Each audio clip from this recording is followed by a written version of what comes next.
कर्म करो और फल की इच्छा ना करो, तो फिर कर्म ही क्यों करो। परंतु ये जानते क्यों आता है? जब आपकी छोटी सूक्ष्म दृष्टि होती, हल्की दृष्टि होती, तो आपको लगता है कर्म करने से मुझे कुछ प्राप्त हो। जब विराट दृष्टि होती है तो निष्काम कर्म का भाव स्वतः उत्पन्न हो जाता है। अब मैं आपसे पूछूं कि हम सब यहां बैठे हुए हैं, हम अपने शरीर को एक यूनिट मान लें और इससे माइक्रो लेवल पे बढ़े और फिर मैक्रो लेवल पे बढ़े। माइक्रो लेवल पे आए तो हमारा शरीर भिन्न भिन्न तंत्र से मिलकर बना है। Respiratory system, digestive system, circulatory system हमारी इच्छा से चल रहा है क्या? अपने सिस्टम से चल रहा है।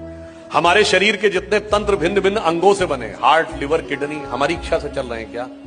अपने नियम से चल रहे हैं। उसके अंदर जितने भी टिश्यूज हैं वो हमारे सिस्टम से, हमारी इच्छा से चल रहे हैं? नहीं। उसके अंदर सेल्स के अंदर प्रोटोप्लाज्म के अंदर होने वाले chemical reactions, cellular microbiological reactions, उसके अंदर बनने वाले मॉलिक्यूल्स एटम्स के साथ डिस्ट्रीब्यूट होकर, और एटम के अंदर एक इलेक्ट्रॉन और उसके तरफ चारों तरफ घूमते प्रोटॉन, इसमें से कौन हमारी इच्छा से चल रहा है? हमारी इच्छा से तो नहीं चल रहा है।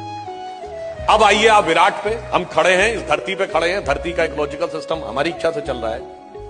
धरती अपनी एक्सिस पे घूम रही है, वो सूर्य के चारों तरफ घूम रही है, सूर्य गैलेक्सी मिल्की वे उसके सेंटर पे घूम रहा है, बिग बैंग तक आप मल्टी यूनिवर्स तक चले जाइए, हमारी इच्छा से है क्या? नहीं। तो इसका अर्थ क्या हुआ? जब संपूर्ण सृष्टि के क्रम में हमारा नियंत्रण परिणाम पर नहीं है, हमारा नियंत्रण केवल कर्तव्य पर है।